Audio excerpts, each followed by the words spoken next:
I have never liked American war movies. I don't have a problem with war movies in general, quite the opposite. In fact, many of my favorite movies, like Zulu, are war movies. However, I've never found an American war movie that I liked, with the exception of To Hell and Back and Red Badge of Courage, which I will be talking about more later because I feel that they are some of the best examples of what a war movie should be. For me, the issues with American war movies are primarily two. Firstly, to contextualize this, I see there are two broad types of American war movies that display these same two problems in very different ways. First is the pure propaganda. I think everyone is pretty familiar with what this looks like. We've all seen plenty of them. Second would be the fake realistic. This is how I would classify movies like Fury and The Patriot, movies which try to be realistic and fail horribly, or pretend to be realistic and have no actual intention of being so. I'll be using Fury as my primary example since it's popular enough that people will know I'm not just pulling things out of my ass. Now to define those two problems I mentioned earlier. The first is fairly easy to demonstrate. In almost all American war movies, whether pure propaganda or fake realistic, the enemy is stupid. Think the charging tiger in Fury, the village sniper in the same, the Russians in Red Dawn, Cornwallis in The Patriot. There are plenty of other examples, but I don't want to draw this out too much. For contrast, European war movies usually make the enemy highly competent. In Generation War, the Russians are consistently shown as well-equipped, well-organized, and stubborn. Now, for the early war parts of the show, that isn't really accurate. Early war Soviet logistics were horrible, and it took quite a long time before they got competent leadership in, thanks to Stalin's infamous purge. But it still makes the point that the makers of that show understood that a weak and incompetent enemy is not intimidating. Even in Zulu, where the Zulu were objectively technologically inferior to the British. I mean, you're talking Martini Henrys and Smallbox Webleys against spears and leather shields. You could not really ask for a much bigger technology gap than that. Even in Zulu, the movie went out of its way to make it clear that the Zulu weren't just a mindless horde. The very first time they exchange fire, so to speak, the Zulu are carefully counting how many British are in the Rorke's Drift. Because, obviously, once you know what you're up against, you can respond accordingly. Later in the movie, they put pressure on the British with rifle fire, never letting them sleep. After all, a sleep-deprived enemy is a lot less effective of a fighter. Again, the movie occasionally went beyond realism to achieve this end, but we're talking about screenwriting, not history.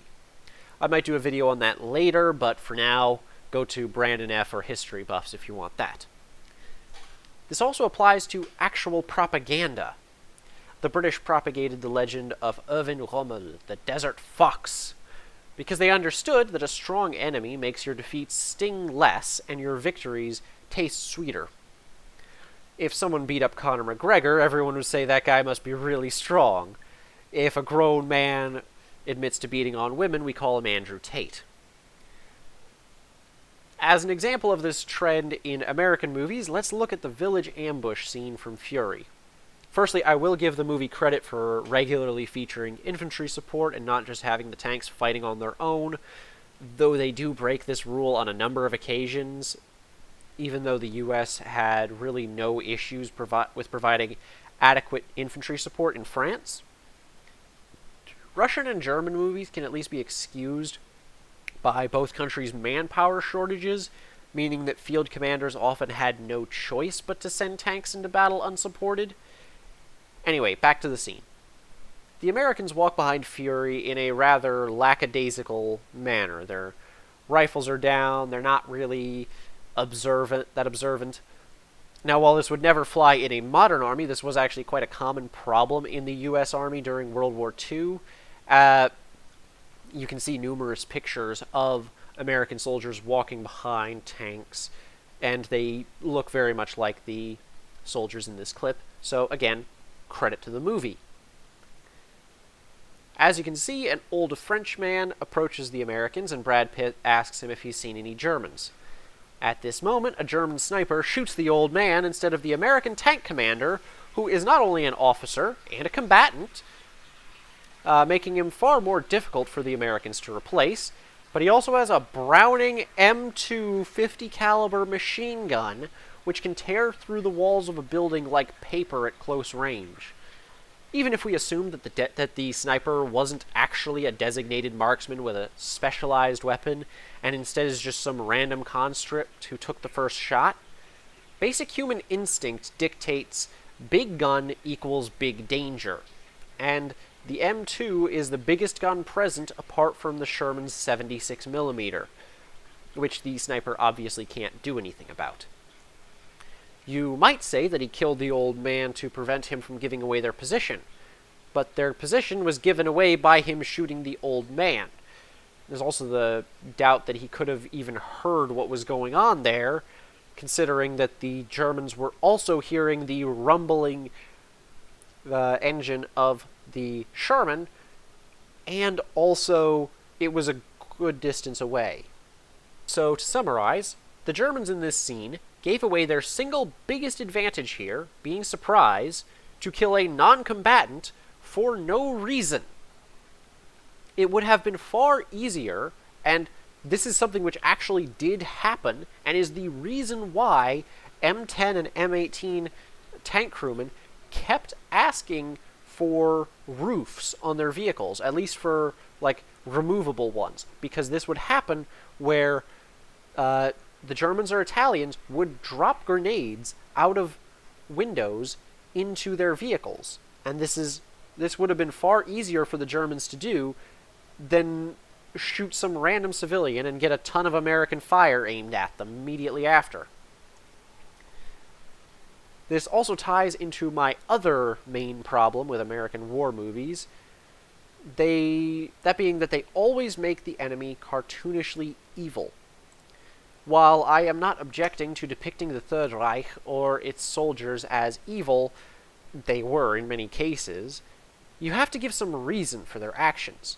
The average German soldier, particularly on the Eastern Front, did some pretty horrific things, but he wasn't just going around burning kittens alive for fun. Their actions were because of a clear and specific ideology. When they mass murdered civilians, it wasn't just for shits and giggles. It was because they followed an ideology which said that all non-Aryans must be exterminated to allow the Aryan race to thrive. An enemy who believes that the most horrific and disgusting actions are morally justified is far more terrifying than one that just does evil things for the sake of being evil. Similarly, an enemy who believes that they need to do horrible things for their own survival is also more intimidating because they will never stop until they have accomplished their objective. This is why the Russians fought so hard against the Germans in World War II, because they knew that the Germans would not give up until either they were completely crushed or they had exterminated the Russians. And that existential threat makes an enemy so much more intimidating. And also gives a reason in and of itself for why the heroes have to keep going. For an example of the right way to make an enemy evil in a war movie, I think of the 2006 Russian movie Prorыв. It's about the battle at Hill 776. It was a complete disaster for the Russians. All but, if I remember correctly, all but 6 men out of the 90 that were landed on that mountain were killed or captured. But among the Chechens in that movie is a jihadist, Ali. He believes that Allah commands that all infidels must be killed, and to this end, he murders prisoners, threatens an imam who criticizes him for murdering prisoners, and ultimately murders his own commanding officer because he is a hindrance to his ideology. Murad, the commanding officer in question, is actually one of the best examples of a leader character I've ever seen, and probably deserves a video all to his own. But back to my original point. Ali is not some absurd cartoon villain who just kills randomly and for no reason. There's an ideology behind his actions. He believes that what he is doing will get him into heaven. And that's precisely why he comes into conflict with that imam. This ideology is what keeps him going and keeps him committing more of these atrocities. There is a third problem, which only applies to the fake realistic category of American war movies, hence why I didn't mention it earlier. That is the rather laughable attempts to depict the moral ambiguity of war, which almost never work as intended.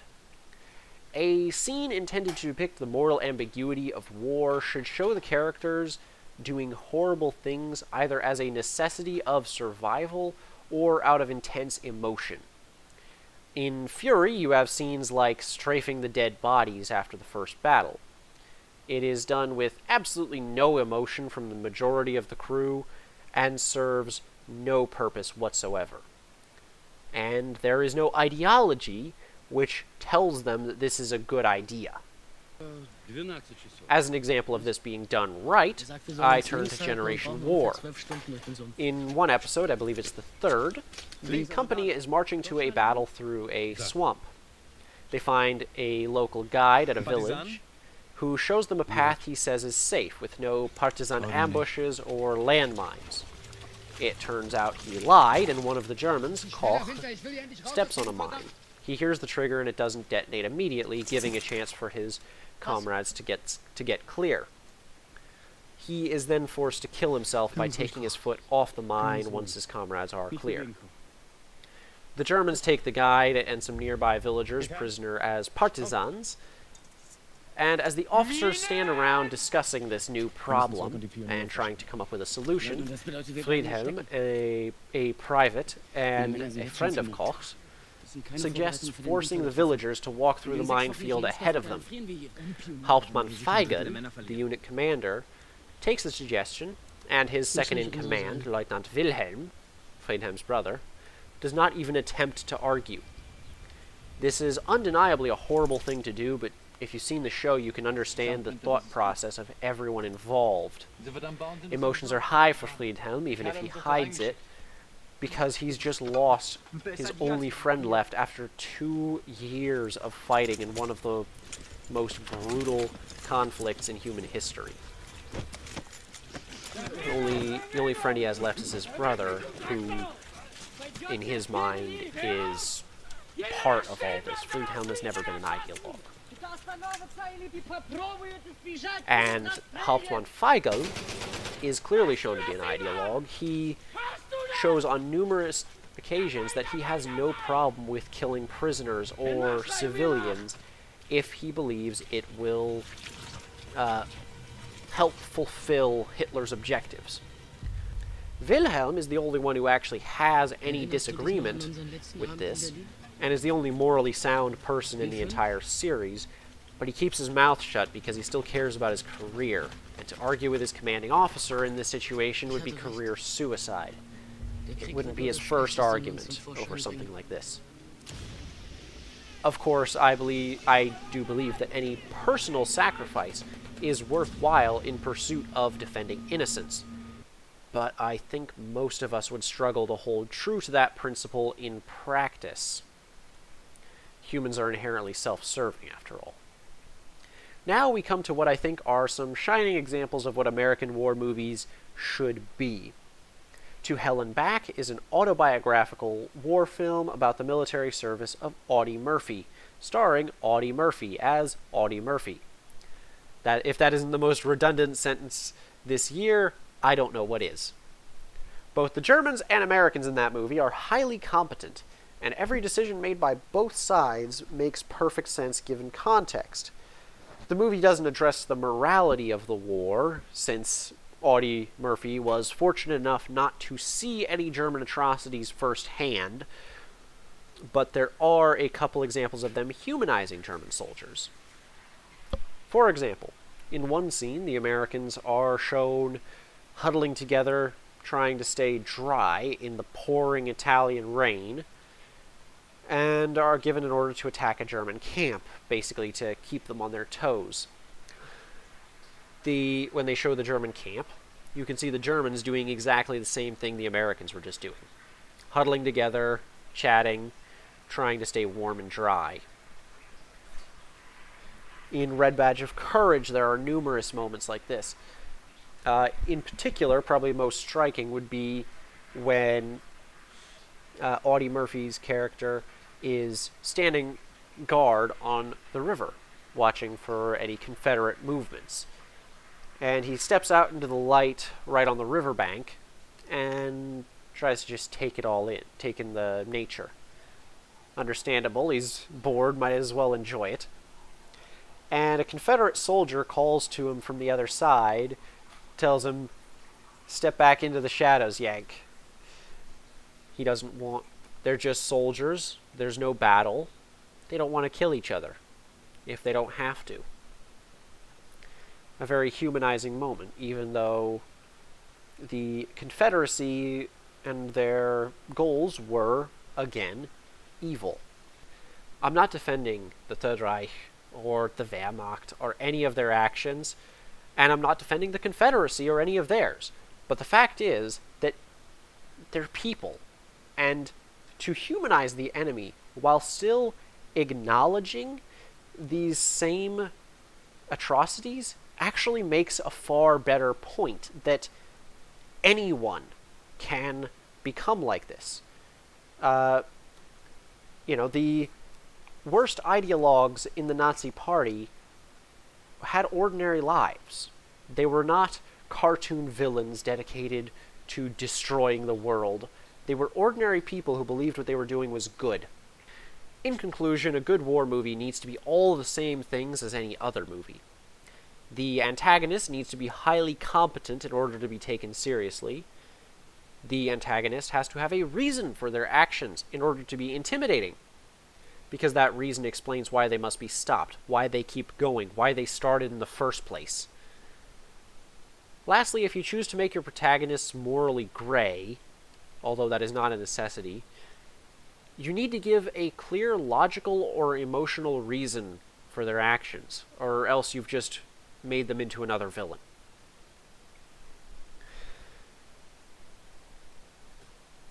Thank you everyone for watching. Be sure to let me know if you have any suggestions, and have a good day.